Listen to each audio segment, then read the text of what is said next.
Daí é meio complicado. O que é uma aceitação? Ou você tem que especular que o mundo vai entrar em guerra e a moeda lastrada pelos países não vai dar certo e as pessoas começam a utilizar Bitcoin. Então começa a ficar uma extrapolação muito longe da realidade e isso cria uma forma que você aumenta muito o risco daquele investimento. E se eu sei que eu não vou conseguir segurar o investimento a chegar a 1000%, porque, tipo, se eu for aguentar segurar isso, eu vou ter que colocar muito pouco. Então não faz sentido eu tomar o risco de perder 100. E aí, nesse momento, eu comecei a buscar empresas que tinham esse tipo de correlação. Qual empresa que vai ganhar com o Bitcoin se der certo, mas se der errado, ela vai ter um downside muito inferior. E aí, quando o Bitcoin teve aquela grande queda, a Coinbase está com uma correlação muito grande com o Bitcoin. Só que essa correlação não é existente, literalmente. Porque é uma correlação muito mais especulativa do que literal. Porque ela ganha, sim, com o aumento, mas ela também ganha com a queda. Porque a Coinbase ganha com a negociação. Quanto mais negociação se tem, mais ela vai ganhar. Quando se tem uma grande alta, é porque teve muita negociação, normalmente. Quando se tem uma grande baixa, é porque teve muita negociação também. Por exemplo, o último lucro dela subiu acho que 3.000%, 5.000%, porque foi naquela pernada de queda gigante que teve aí, que chegou a $30 mil. Sim. Então, nesses pontos, o que aconteceu? E aí eu vi a Coinbase, estudei a Coinbase e comecei a investir nela, porque eu vi que tinha uma descorrelação e eu queria comprar Bitcoin, eu queria me expor em Bitcoin de alguma forma. Eu vi que ela estava descorrelacionada, mas que o valor dela estava muito longe já do que deveria ser o mínimo ali aceitável. E ela estava muito abaixo, principalmente pela cotação do Bitcoin. Só que a correlação dela era muito inferior do que o mercado está precificando. Então eu peguei e aportei na Coinbase por isso. Foi assim que eu me interessei e entrei no mercado. Nossa, que legal. Da forma que todo mundo pensa só no investimento direto, qual criptomoeda eu vou escolher e tudo mais. E você fez. E na verdade, sinceramente, analisando agora e eu aprendendo com você, não deixa de ser uma forma mais segura. Assim, eu enxergando aqui do lado, quando a gente fala em questão de empresa, em questão de mercado, é uma forma mais segura, né? Que foi o que você falou. A gente tá falando de uma empresa que não tem só aquela receita, que ela tem uma determinada exposição, tem pessoas trabalhando, enfim, tem uma economia que é gerada ali através daquela empresa, né? Então ela não vira o pó como a criptomoeda vira. Achei bem interessante, muito legal. Bom, agora, um investidor, o que você acha? Você acha que um investidor comum, conservador aqui no Brasil, né? Você acha que ele pode ter um pezinho ali, começar a enxergar, ver o que é interessante para ele? Lógico que eu sempre falo, pessoal, investir no exterior depois da sua reserva de emergência, né? E depois ele ter um determinado conhecimento, porque quando a gente já fala, é uma renda variável um pouco mais estável, mas quando a gente fala de mercados de criptomoeda, tem uma volatilidade maior, mas a pessoa precisa estar um pouquinho investindo. Então, você acha que mesmo conservador, vamos dizer, 5% que a gente fala, né? Dá pra ele fazer um teste ou menos que isso? Fala, coloca um pouquinho, faz um teste de mercado. Você acha que é interessante? Em dólar, com certeza. Você tem um investimento em dólar aí, tipo, sem dúvida que faz sentido você colocar 10% do seu aporte mensal, dolarizar, enviar para uma corretora gringa, que pode ser a Eve no caso. Porque o grau de segurança do dólar é gigante. Tipo, se a gente for imaginar em país, o único país do mundo que dilui o mundo quando imprime mais moeda é os Estados Unidos. O Brasil dilui a gente aqui que tá usando real. Os outros países diluem suas respectivas populações. Mas os Estados Unidos não imprime a moeda diluindo no mundo. O Brasil tem reserva de dólar. Então você ter o braço, uma parte em dólar é muito relevante. E aí você ir para criptomoeda, se você for em ativos, também está se posicionando em empresas boas. Aí é aquele negócio, tipo, eu acredito que no momento que você ganha ou que você minimiza muito o seu risco em qualquer investimento, pode ser de imóvel, qualquer investimento, é na hora da compra. Ou seja, se você compra em preços baratos ou bem aceitáveis, seu limite de perda é muito alto. Então, por ter esse limite, você tende a... Tipo, se você repete esse sistema de decisão futuramente, você tende a ganhar bastante. Porque se você, sua possibilidade de perder 20%, sua possibilidade de ganhar 100%, 200%, e você ter uma regra de acerto de 70% para você errar. Se acertar apenas 30%, já fecha a conta. Porque se acertou 100%, você já igualou 5 perdas. É verdade. Então, eu acho que faz total sentido a pessoa investir em dólar. Porque dólar, sem dúvida, é a moeda mais ancorada. E se você for começar aos poucos, começa por um ETF do SP500, que é um... isso que eu ia te perguntar. Começa por fundos, se ela vai começar devagarzinho. Você acha que é melhor por fundos? Eu iria pra ETF do SP500. Que é um dos ETFs que é mais difícil você bater. A maioria dos fundos não conseguem bater a rentabilidade do SP500. Tá. E você tá aí nas 500 maiores empresas do mundo. Então, tipo, pra aquilo dar muito ruim, o mundo tem que colapsar. Obviamente que pode acontecer uma mega crise, tudo pro chão, mas é aquele negócio, tem que investir um capital que você não precisa no curto prazo. Você olha historicamente lá o gráfico do SP500, ou o gráfico do dólar, você pode perceber que ele tá ganhando poder de compra, ganhando sobre os outros países há muitos anos. Aí você tem que ser muita má sorte pra pegar a última década. Não. E não dá certo, o último século não dá certo pra você. Não, e é o que a gente fala, né? Os Estados Unidos acaba sendo a economia mundial, né? Então, se os Estados Unidos cair, provavelmente o mundo inteiro vai estar muito pior. Esperamos que não, a gente sempre espera que não, né? E em relação a taxas de investir no exterior, você viu muito impacto ali? Ou acaba, se a gente pensar no investimento a longo prazo, dá elas por elas, né? Porque o pessoal fica, mas tem taxa disso, tem taxa daquilo, eu vou ter que pagar taxa disso, taxa daquilo. Eu sempre tento explicar, pessoal, não é isso, né? A gente tem que levar o quanto que a moeda é forte, o tipo de empresa que a gente está investindo. Por exemplo, eu achei agora super interessante, aqui no Brasil a gente não tem essa oportunidade de estar investindo nas empresas que estão no ecossistema da criptomoeda. Pelo contrário, tanto que eu comecei investindo, eu tive que escolher um fundo específico de uma criptomoeda, porque quero o Bitcoin. Não tinha um fundo com várias. O fundo com várias criptomoedas era só para investidor qualificado. Então, assim, dá para você colocar o pezinho, mas não dá porque não tem acesso a todo mundo, né? Então, e lá fora, você acha que mesmo com essas taxas, com o dólar e tudo mais, a longo prazo sempre acaba valendo a pena, né? Então, as taxas não são tão altas, porque se você for comparar o câmbio que você vai fazer de turismo, assim, já faz total sentido, porque é bem mais barato.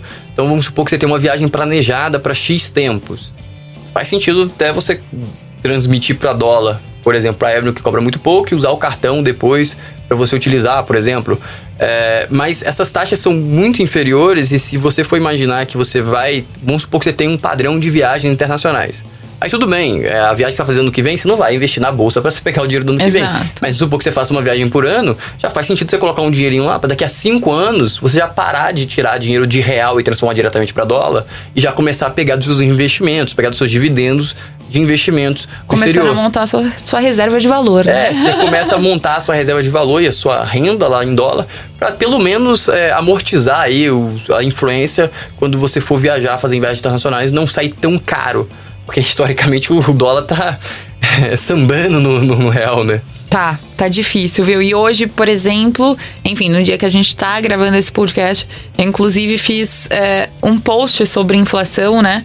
E que com R$10 em 1994, aqui no Brasil, a gente comprava 2 sacos de arroz, 2 de feijão, mais arroz, mais açúcar, mais café, mais isso, mais aquilo, não sei o que lá.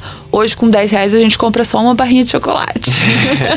Então, o dólar não mudou. Com $10 pode ter até tido um pouco de inflação, mas $10 em 1994 continua praticamente sendo os $10 em 2021, mesmo com crise mundial, né? Então, é isso que eu trago muito pro pessoal.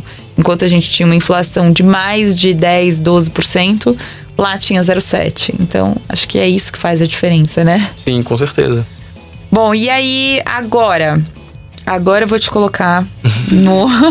Quando começa a chegar no finalzinho, assim, eu começo a colocar todo mundo no olho do furacão. Você aposta em alguma cripto ou algum mercado, a gente falou de bastante mercado desse ecossistema, você aposta em alguma cripto ou mercado para os próximos anos? Aí eu não gosto de falar curto prazo, mas que a tendência é crescer bastante. Você comentou pelo sistema de segurança e tudo mais. Tem alguma outra ali que você vê que é interessante? Que você está se posicionando? Isso não é indicação de investimento e nem recomendação, eu falo bastante pro pessoal. Mas é interessante ver o que você está pensando em relação a isso e o que você está mudando de estratégia agora, olhando assim por esse mercado de cripto. Então, eu acho que o grande valor da criptomoeda está no blockchain. O blockchain possibilita a criação de NFT, que possibilitou a criação do Bitcoin e das criptomoedas.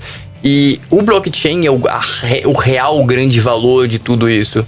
E quando você investe em Bitcoin, você investe em uma aplicação da blockchain, e não na blockchain. Então você buscar ativos que estão posicionados em blockchain, ou posicionados como que eu quero dizer? Eu quero dizer que eles vão explorar as possibilidades do blockchain. Se você se expor a esse tipo de ativo, normalmente, teoricamente, você vai se expor a um mercado que vai exponencializar. Porque só para vocês terem noção qual é a essência da blockchain. A essência da blockchain é você não pagar validadores individuais. Ou seja, você cria uma rede e cada membro da rede vai validar a aplicação ou aquela transação, que é o que acontece hoje com Bitcoin e as criptomoedas.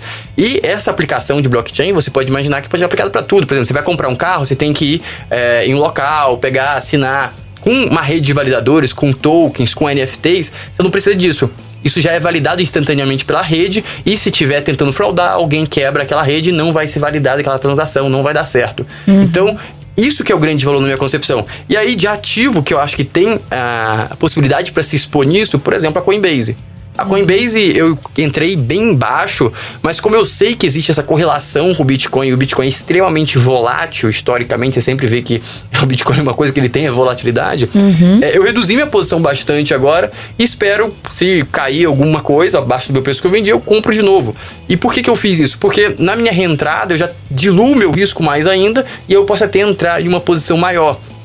Porque o ativo continua, a empresa, a Coinbase continua criando novas aplicações para a base que é o blockchain, para a base que fez ela. Só que agora, a maioria dessas, como o Bitcoin está em evidência, as aplicações básicas já estão com muito concorrentes. Então a grande questão é quais são as novas aplicações. E agora a gente tem que especular quem que vai descobrir as novas aplicações. Teoricamente, quem vai conseguir investir mais em aplicações.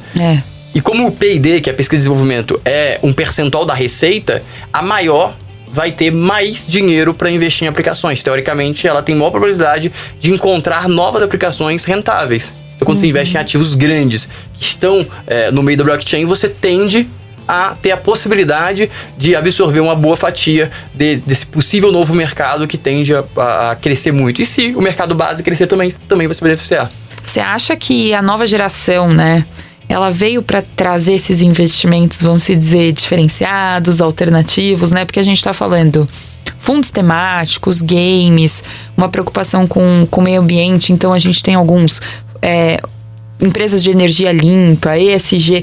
Tá vindo conceitos diferenciados, né? Que, inclusive, a Bolsa Americana tá indo super bem representando isso, além da NFT, cripto, enfim.